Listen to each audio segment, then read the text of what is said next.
नमस्कार श्रोते मित्र हो. कथारस सादर करत आहे ज्येष्ठ साहित्यिक रामचंद्र सडेकर लिखित कादंबरी हुंदका. प्रकरण 20. जेवण होईपर्यंत वामनने शांतपणाचा मुखवटा धारण केला होता, पण नंतर मात्र त्याने नागेशला स्पष्टपणे विचारलं होतं, वॉशिंग मशीन का आणलं? नागेशने थंडपणाने बडीशेप चघळली.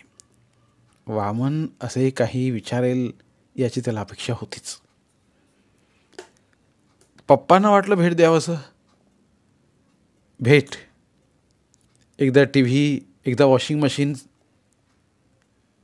आणि पुढच्या वेळेला कदाचित फ्रीजही. नागेशने वामनचे वाक्य पुरे केले होते. संतापाने वामनच्या मुखातून शब्द फुटला नव्हता आणि नागेश त्याच्याकडे तुच्छतेने पाहत होता. घेऊन जाते मशीन परत. बऱ्याच वेळाने वामनला शब्द फुटला. परत घेऊन जाण्यासाठी ते मशीन भेट दिलेलं नाही, नागेश निर्विकारपणे म्हणाला. तुमच्याकडे मोलकरी नाही हे समजताच पप्पांनीच मला वॉशिंग मशीन घेऊन देण्यास सांगितलं. तुला जर याबाबत काही सांगायचं असेल तर पप्पांशी बोल. त्याच्या उद्दाम बोलण्याने वामनच्या अंगाचा भडका उडाला होता.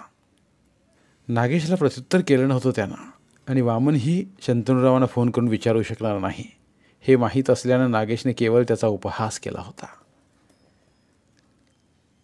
काय चालवलं आहेस तू? नागेश नम्रता जाताच वामनने चढ्या आवाजात बिंदूला विचारलं. टी व्ही दिलेला मला आवडला नाही हे माहीत असूनही ते वॉशिंग मशीन का घेऊन आलीस? माझ्या ऐपतीप्रमाणे मी ह्या साऱ्या वस्तू घेईनच, पण त्यासाठी तू पप्पा मम्मींकडे जाऊन भीक मागण्याची आवश्यकता नव्हती. काहीतरीच काय बोलतोयस? त्याच्या बोलण्याचा बिंदूला राग आला होता. स्वतःच्या आईवडिलांकडे कोणी भीक मागत नाही कधी. त्यांच्याकडे हट्ट करणे हा मुलांचा हक्कच आहे. ते सारे लग्ना अगोदर. लग्नानंतर तू मामा मामींना परकी झाली आहेस. तुझ्यावर माझा पहिला हक्क आहे, समजलं? पण मी त्यांच्याकडे वॉशिंग मशीन मागितली नाही, चिडून बिंदू म्हणाली. समजल्यानंतर नकार पण देऊ शकले नाहीस? बिंदूने त्याची नजर चुकवली. आपल्याकडे मोलकरी नाही ना, बिंदू चाचरत म्हणाली. म्हटले कशाला विरोध करायचा? वॉशिंग मशीनची मदत होईलच आपल्याला.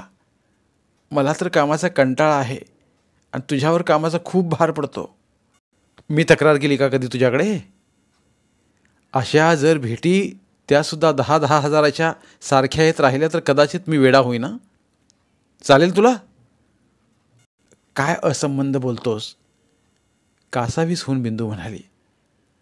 अरे, लग्नात जी हौसमौस पप्पानी केली नाही ती आत्ता ते करीत आहेत असं समज ना. लग्नात अशी हौसमौज केली असती तर काही वाटलं नसतं मला, खिन्न होऊन वामन म्हणाला. परंतु आता येणाऱ्या या भेटींनी मन अस्वस्थ होऊन जात आहे. बिंदू, अगं, घरात राजरोसपणे पुढल्या दरवाजाने येणं आणि चोर पावलाने मागच्या दरवाजाने घरात प्रवेश करणं यात फरक आहे की नाही? वामन फार दुखावला गेला आहे हे बिंदूच्या लक्षात आले होते. तो आपल्यापासून दुरावला जाईल अशी भीती वाटली तिला. अशा क्षुल्लक गोष्टीने आपणा दोघात दुरावा उत्पन्न होता कामा नये वामन. बिंदू व्याकुळ स्वरात म्हणताच वामनच्या रागाचा पारा खाली उतरला. दुरावा कशाला निर्माण होईल? काहीतरीच काय? वामन हसण्याचा प्रयत्न करत म्हणाला. माझे तुझ्यावरील प्रेम कधी कमी होणार नाही, कधीच. पण ह्या भेटी थांबायला हव्यात. या भेटी माझा उपहास करतात. यापुढे स्वीकारायच्या नाहीत आपण भेटी, बिंदू म्हणाली. परंतु तिच्या शब्दात जोर नव्हता. वामनला मात्र तिच्या बोलण्याने खोटे समाधान मिळाले होते. रेखाचे एक छोटेसे आजारपण उद्भवले मध्येच, आणि तिची शुश्रूषा करण्याच्या निमित्ताने वामन व बिंदू आपले सारे मतभेद विसरून गेले होते. वामनची तर तारांबळ उडाली होती. आपल्या नोकरीची पर्वा न करता दिवस रात्र तो रेखाच्या उशाशी बसून होता. जेव्हा रेखाचा ताप उतरून रेखा हसू खेळू लागली होती तेव्हाच वामन आणि बिंदूच्या चेहऱ्यावर हसू झळकलं होतं. 1 वर्षाच्या आत लहान मुलांना कसलंही आजारपण येऊ नये असं म्हणतात, वामन बिंदूला सांगत होता. वर्षभर रेखाला काही झालं नव्हतं. आता अगदी वर्ष होण्याच्या वेळेसच आजारी पडली ती.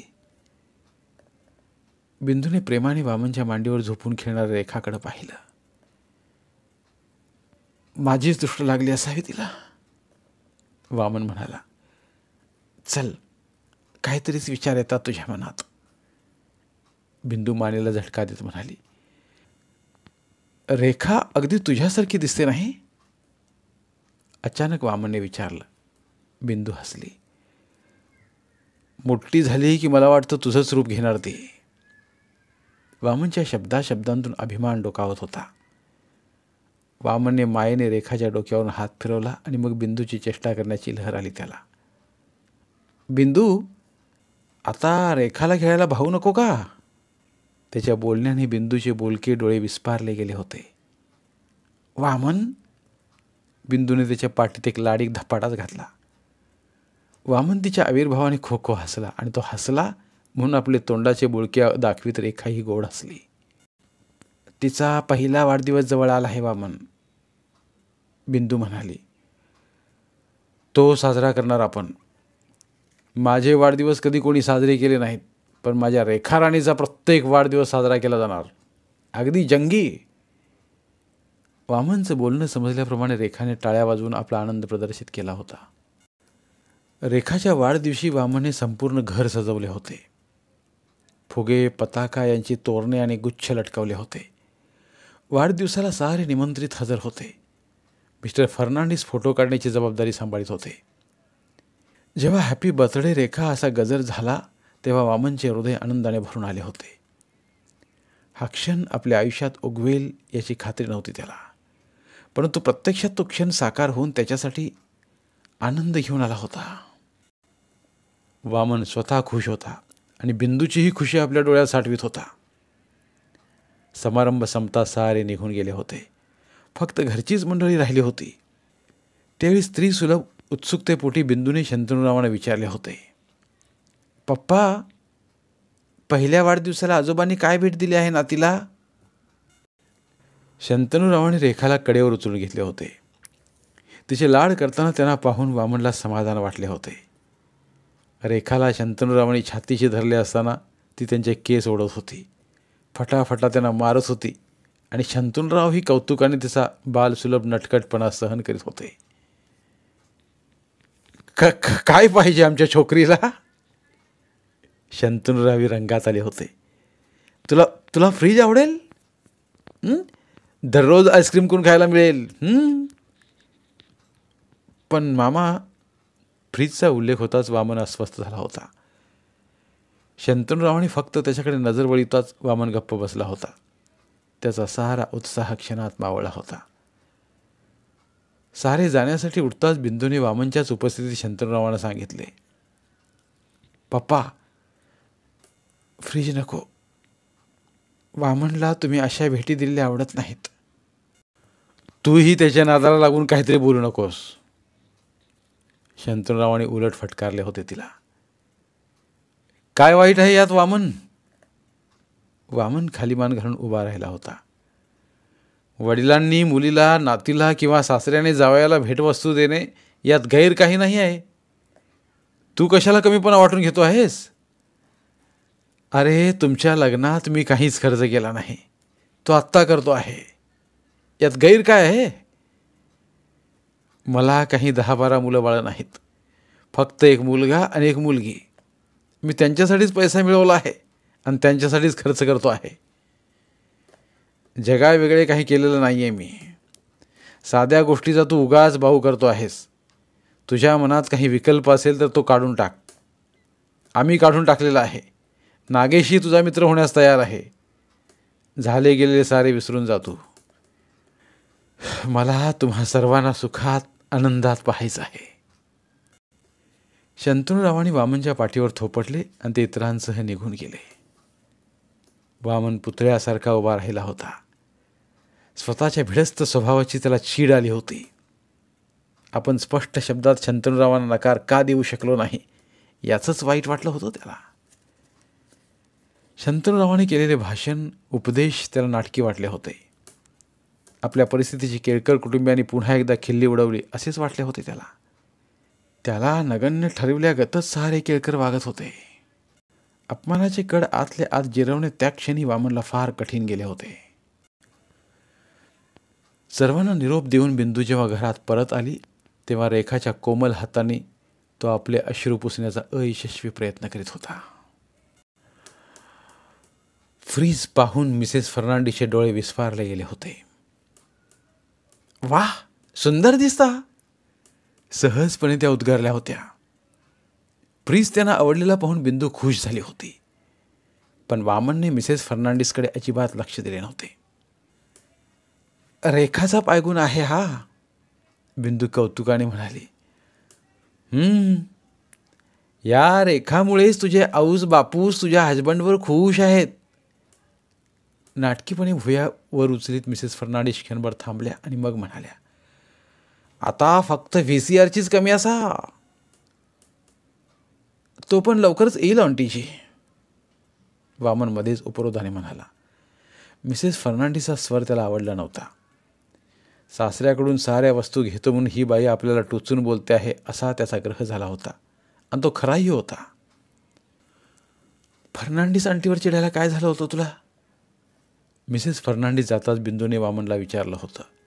त्या रीतीने वामनने प्रतिक्रिया व्यक्त केली होती ती बिंदूला आवडली नव्हती. कशी बोलत होती ते पाहिलंस? अरे पण ती आपली शेजारी आहे, अडीअडचणीला मदतीला येते ती, तिच्यावर का रागवतोस? फ्रीज टीव्हीचा विषय निघाला की माझा संयम ढासळतो बघ, वामने स्पष्टपणे कबुली दिली. लोकांना वाटतं की मी सासऱ्याला लुबाडतोय, लोकांना वाटतं की मी मामांच्या पैशावर डोळा ठेवून तुझ्याशी लग्न केलं आहे. कोण लोक? बिंदूच्या प्रश्नाने वामन एकदम गप्प झाला होता. तुला भ्रम झाला आहे वामन. आपल्या लग्नासंबंधातील गोष्टी फक्त मिसेस फर्नांडिसला माहीत आहेत. शिवाय इतरांच्या खाजगी बाबीत ढवळाढवळ करण्यास मुंबईकरांना वेळ आहे कुठे? आणि तू म्हणतो आहेस की लोकांना वाटतंय की तू तुझ्या सासऱ्याला लुबाडतो आहेस म्हणून. तुझा सासरा कोण आहे हे लोकांना माहीत आहे? बिंदू वामन शेजारी येऊन बसली. त्याचा हात तिने आपल्या हातात घेतला. पप्पा, मम्मी, नागेशच्या संदर्भात तुझ्या मनात जी कमीपणाची भावना निर्माण झाली आहे ना, ती काढून टाक, बिंदू मृदू स्वरात म्हणाली. लहानपणापासून तू बंगल्यात वावरला असल्याने तुझ्या मनात स्वतः संबंधात खुजेपणाची जी भावना निर्माण झाली आहे ना, ती नाहीशी करण्याचा प्रयत्न करतो. तू पप्पा आणि नागेशच्या व्यक्तिमत्वाने दबून जाऊ नकोस. अरे त्यांच्यापेक्षा तुझे व्यक्तिमत्व उत्तुंग आहे. एकेकाळी खेळाची मैदाने तू गाजवली आहेस याची स्वतःला आठवण करून दे. त्या जमान्यात कॉलेजचा तू हिरो होतास, हिरो. तुझ्या अवतीभोवती मुलींचा घोळका असायचा हे सारं विसरलास? मला वाटतं या ज्या महागड्या वस्तू भेटीच्या नावाखाली पप्पाने आपल्याला दिल्या आहेत त्यामुळे तुझ्या व्यक्तिमत्वाने बंड केला असावा. तुझ्या संसारात तुला कोणाचाही हस्तक्षेप नको असताना हे सारं अचानक घडल्यामुळे तुझा मानबिंदू दुखावला गेला आहे. लग्ना अगोदर तू तुझे मन मारून तडजोड करीत होतास स्वतंत्रपणे. तेही नागेशपासून दूर राहण्याचे तुझ्या मनाने घेतले असतानाच पुन्हा पप्पा आणि नागेश आपल्या संसारात डोकावल्यामुळेच तू बिथरला आहेस आता. बालपणाचे अनुभव, नागेशचा दृष्टपणा, मम्मीने केला त्रास हे तू विसरू शकत नसल्याने आता तू तडजोड करायला घाबरतो आहेस. तुझा संसार तुला स्वतःच्या हिमतीने उभारायचा आहे आणि तशी तुझी तीव्र इच्छा असणे स्वाभाविकच आहे. म्हणूनच तुझ्या संसारात तुझ्या परवानगीशिवाय पप्पाने आणि नागेशने ग्रहोपयोगी वस्तू दाखल केल्यामुळे तुझा अहंकार दुखावला गेला आहे. समजा माझ्याऐवजी तुझे लग्न दुसऱ्या कोणी मुलीशी झाले असते आणि तुझ्या सासऱ्याने तुला याच वस्तू भेट दिल्या असत्या तर तुझ्या मानबिंदूला धक्का लागला असता? नाही वामन, कारण त्या मुलीच्या घरी तू लहानपणापासून वाढलेला नसल्या कारणाने उलट त्या भेटींनी तुझा अहंकार गोंजारला गेला असता. परंतु आपली परिस्थिती नेमकी उलट असल्यामुळे तुझी मते, तुझे ग्रह सारे ठाम आहेत. पप्पा आणि नागेश माझ्यावर मुलगी व बहीण या नात्याने अधिकार गाजवतात, पण त्याचबरोबर तुझ्यावरही ते अजून अधिकार गाजवतात. तेच तुला आवडत नाही. तुला ते अजून गुलाम समजतात असा ग्रह आहे ना तुझा. बिंदूच्या बोलण्याने वामन दचकला होता. बिंदूने त्याचे योग्य मनोविश्लेषण केले होते. स्वाभिमानाच्या नावाखाली तो आपला अहंकार जपत होता हेच सत्य होतं. नागेश जरी अजून त्याला तुच्छ लेखित होता, तरी शंतनुराव मात्र लग्नामुळे निर्माण झाली कटुता नष्ट करण्याचा प्रामाणिक प्रयत्न करीत होते. आणि त्यांच्या प्रामाणिक प्रयत्नांकडे वामन मात्र संशयक नजरेने पाहत होता. माझ्यावर विश्वास आहे ना तुझा वामन? बिंदूने हळुवार शब्दात विचारलं. अर्थात तुझा अपमान होईल असं कधीच माझ्याकडून काही कृत्य होणार नाही. मी पप्पा मम्मीला विरोध करीत नाही म्हणून तू नाराज आहेस, होय ना? त्याने दिलेल्या भेटी आनंदाने स्वीकारते म्हणून तू खंत करतोस.